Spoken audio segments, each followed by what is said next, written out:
ಮತ್ತೊಂದು ಹೆಸರಾಗಿರ್ತದೆ ಸಂಯುಕ್ತಾಕ್ಷರ. ಒತ್ತಕ್ಷರವನ್ನು ಏನಂತ ಕರಿತೀವಿ ಅಂತಂದ್ರೆ ಸಂಯುಕ್ತಾಕ್ಷರ ಅಂತ ಕರಿತೀವಿ. ಈ ಸಂಯುಕ್ತಾಕ್ಷರಗಳಿಗಿರುವ ಹೆಸರುಗಳು ಒತ್ತಕ್ಷರ ಮತ್ತು ದ್ವಿತ್ವಾಕ್ಷರ.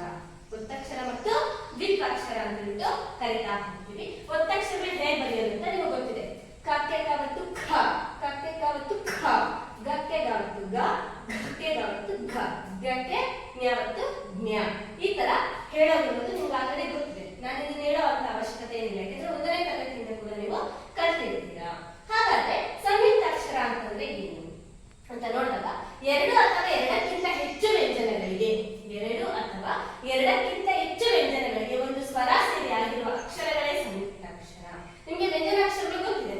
ಕಾಯಿಂದ ಯಾವರೆಗೆ ಇರುವಂತಹ 34 ಅಕ್ಷರಗಳನ್ನ ವ್ಯಂಜನಾಕ್ಷರಗಳು ಅಂತ ಹೇಳ್ತಾ ಇದ್ದೀವಿ. ಆ ವ್ಯಂಜನಾಕ್ಷರಗಳಿಗೆ ಅಥವಾ ಒಂದಿರಬೇಕು ಇಲ್ಲ ಒಂದಕ್ಕಿಂತ ಹೆಚ್ಚು, ಎಷ್ಟಾದ್ರೂ ಇರ್ಬೋದು, ಅಂದ್ರೆ ವ್ಯಂಜನಗಳು ಎಷ್ಟಾದ್ರೂ ಇರ್ಬೋದು, ಸ್ವರ ಮಾತ್ರ ಒಂದೇ ಆಗಿದೆ. ಸ್ವರ ಮಾತ್ರ ಒಂದೇ ಆಗಿದೆ. ಇಂಥ ಅಕ್ಷರಗಳಿಗೆ ನಾವೇನು ಕರಿತೀವಿ ಅಂದ್ರೆ ಸಂಯುಕ್ತಾಕ್ಷರ ಅಂತ ಕರಿತೀವಿ. ಸಂಯುಕ್ತಾಕ್ಷರ ಅಂತಂದ್ರೆ ಏನಿಲ್ಲ, 2 ಅಥವಾ 2ಕ್ಕಿಂತ ಹೆಚ್ಚು ವ್ಯಂಜನಗಳಿಗೆ ಒಂದು ಸ್ವರ ಸೇರಿ ಆಗಿರುವ ಅಕ್ಷರಗಳೇ ಸಂಯುಕ್ತಾಕ್ಷರ. ನೀವು ನೋಡ್ಬೋದು 2 ವ್ಯಂಜನ ಕ ಪ್ಲಸ್ ಖ ಪ್ಲಸ್ ಇಲ್ಲಿರುವಂತಹ ಸ್ವರ ಹ.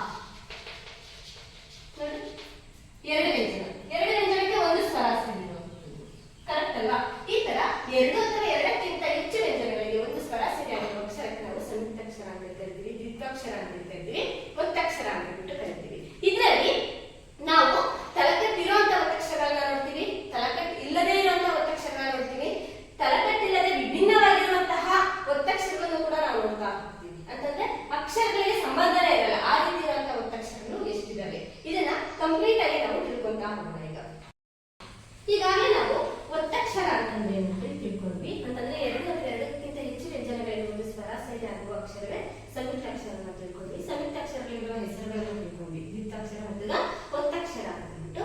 ಒತ್ತಕ್ಷರವನ್ನ ನಾವು ನೋಡಿದಂತಹ ಸಂದರ್ಭದಲ್ಲಿ ಇದರಲ್ಲಿ ನಾವು ಒತ್ತಕ್ಷರಗಳನ್ನ ಬರೀಬೇಕಾದ್ರೆ ಒಂದೊಂದನ್ನ ಒಂದೊಂದ್ ತರ ಬರೀತಾ ಹೋಗ್ತೀವಿ. ಯಾವ ರೀತಿ ಅಂತಂದ್ರೆ ಸಮರೂಪದ ಒತ್ತಕ್ಷರಗಳು, ತಲಕಟ್ಟಿಲ್ಲದ ಒತ್ತಕ್ಷರಗಳು, ಅಸಮರೂಪದ ಒತ್ತಕ್ಷರಗಳು ಅಂತ ಹೇಳ್ಬಿಟ್ಟು. ಅಕಸ್ಮಾತ್ ಕಾಂಪಿಟೇಟಿವ್ ಎಕ್ಸಾಮ್ಸ್ಗೆ ಕೇಳ್ಬೋದು ಸಮರೂಪದ ಒತ್ತಕ್ಷರಗಳು ಎಷ್ಟಿದೆ ಅಂತ ಹೇಳ್ಬಿಟ್ಟು.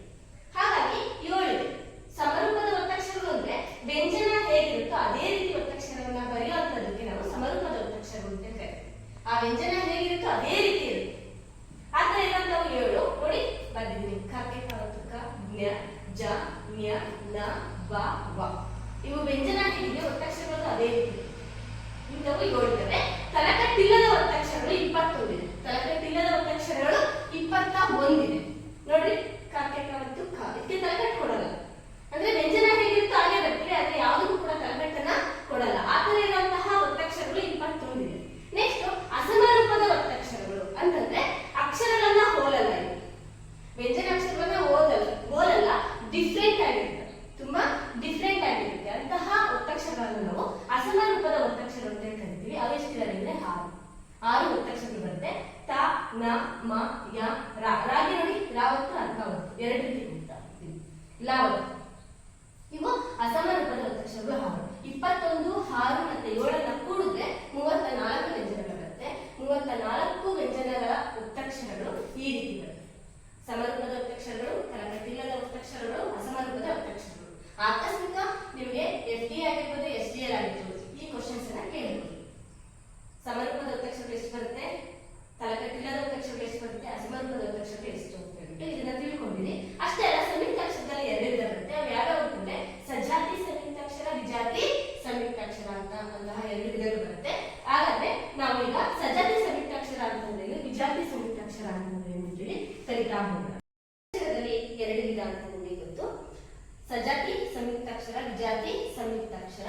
ಸಜಾತಿ ಸಂಯುಕ್ತಾಕ್ಷರ ಅಂದ್ರೆ ಒಂದೇ ಜಾತಿಯ 2 ವ್ಯಂಜನಗಳು, ಒಂದೇ ಜಾತಿಯ 2 ವ್ಯಂಜನಗಳು ಒಟ್ಟಿಗೆ ಸೇರಿ ಆಗಿರುವ ಸಂಯುಕ್ತಾಕ್ಷರವೇ ಸಜಾತಿ ಸಂಯುಕ್ತಾಕ್ಷರ.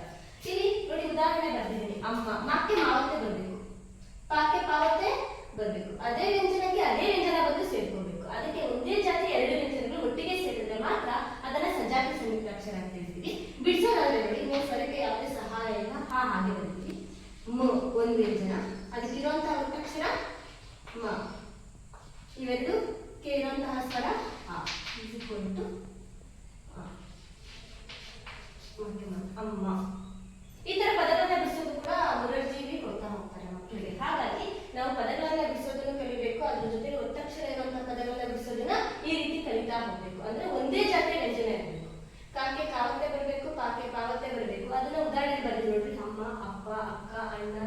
ಇತ್ಯಾದಿ. ಇದನ್ನ ನಾವು ಸಜಾತಿ ಸಂಯುಕ್ತಾಕ್ಷರ ಅಂತ ಕರಿತೀವಿ. ವಿಜಾತಿ ಸಂಯುಕ್ತಾಕ್ಷರ ಅಂತಂದ್ರೆ ಬೇರೆ ಬೇರೆ ಜಾತಿಯ ವ್ಯಂಜನಗಳು ಒಟ್ಟಿಗೆ ಸೇರಿ ಆಗಿರುವ ಸಂಯುಕ್ತಾಕ್ಷರವೇ ವಿಜಾತಿ ಸಂಯುಕ್ತಾಕ್ಷರ. ಅಂತಂದ್ರೆ ಬೇರೆ ಬೇರೆ ಜಾತಿ ಅಂತಂದ್ರೆ ಸಾಕೆ ನೋಡಿ ಕಾವತ್ ಬಂದಿದೆ ರಾವತ್ ಬಂದಿದೆ ಅಂದ್ರೆ ಸಾಕೆ ಸಾವಕ್ಕೆ ಬರೋ ಹಾಗಿಲ್ಲ, ಬೇರೆ ಒತ್ತಕ್ಷರ ಬರಬೇಕು. ಯಾವ ವ್ಯಂಜನ ಇರುತ್ತೋ ಅದೇ ವ್ಯಂಜನ ಬರೋ ಹಾಗಿಲ್ಲ ಒತ್ತಕ್ಷರಕ್ಕೆ, ಬೇರೆ ವ್ಯಂಜನ ಬಂದು ಸೇರ್ಕೋಬೇಕು. ಅದನ್ನ ನಾವು ವಿಜಾತಿ ಸಂಯುಕ್ತಾಕ್ಷರ ಅಂತ ಕರಿತೀವಿ. ನೋಡಿ ಶ ಪ್ಲಸ್ ಇಲ್ಲಿರುವಂತಹ ಸ್ವರ ಆ, ಹಾಗಾಗಿ ಶಾಕ್ಷರ ಶ ನೋಡಿ ಇದೊಂದು ಫಸ್ಟ್ ಸಾ ವ್ಯಂಜನ ಇದೆ, ಅದರಿಂದ ಒತ್ತಕ್ಷರ ಯಾವಿದೆ ಠ ಇದೆ, ಮತ್ತೆ ಅದ್ರ ಕೆಳಗಡೆ ಇರುವಂತಹ ಒತ್ತಕ್ಷರ ಯಾವಿದೆ ರ ಇದೆ, ಮತ್ತೆ ಇದಿರುವಂತಹ ಸ್ವರ ಯಾವಿದೆ ಹ. ಫಸ್ಟ್ ಒತ್ತಕ್ಷರಗಳೇ ಬರ್ತಾ ಹೋಗ್ಬೇಕು. ಅದಾದ್ಮೇಲೆ ರ ಅಂತಂದ್ರೆ ಒಂದೇ ರೀತಿ ಇರುವಂತಹ ವ್ಯಂಜನ ಇರಬಾರ್ದು, ಬೇರೆ ಬೇರೆ ರೀತಿ ಜಾತಿಯ ವ್ಯಂಜನಗಳು ಒಟ್ಟಿಗೆ ಸೇರಿ ಆಗಿರೋ ಸಂಯುಕ್ತಾಕ್ಷರ ವಿಜಾತಿ ಸಂಯುಕ್ತಾಕ್ಷರ ಅಂತ ಕರಿತೀವಿ. ನೋಡಿ ಶಾಖೆ ರಾವತ್ ಬಂದಿದೆ, ಶಾಖೆ ಶಾಕ್ತೆ ಬಂದಿಲ್ಲ, ಶಾಖೆ ಶಾವತೆ ಬಂದಿದ್ದಿದ್ರೆ ಸಜಾತಿ ಆಗೋದು, ಶಾಖೆ ರಾವತ್ ಬಂದಿರೋದ್ರಿಂದ ವಿಜಾತಿ ಆಗುತ್ತೆ. ಈ ತರ ಸಜಾತಿ ಸಂಯುಕ್ತಾಕ್ಷರ ಅಂದ್ರೆ ಒಂದೇ ಜಾತಿ ಇರುತ್ತೆ, ವಿಜಾತಿ ಸಂಯುಕ್ತಾಕ್ಷರ ಅಂತಂದ್ರೆ ಬೇರೆ ಬೇರೆ ಜಾತಿಯ ವ್ಯಂಜನಗಳು ಬಂದು ಸೇರ್ಕೊಳ್ಳುತ್ತೆ. ಇಷ್ಟು ಒತ್ತಕ್ಷರದ ಬಗ್ಗೆ ಇರುವಂತಹ ಮಾಹಿತಿ. ಮುಂದಿನ ತರಗತಿಯಲ್ಲಿ ನಾವು ಈಗ ವರ್ಣಮಾಲೆ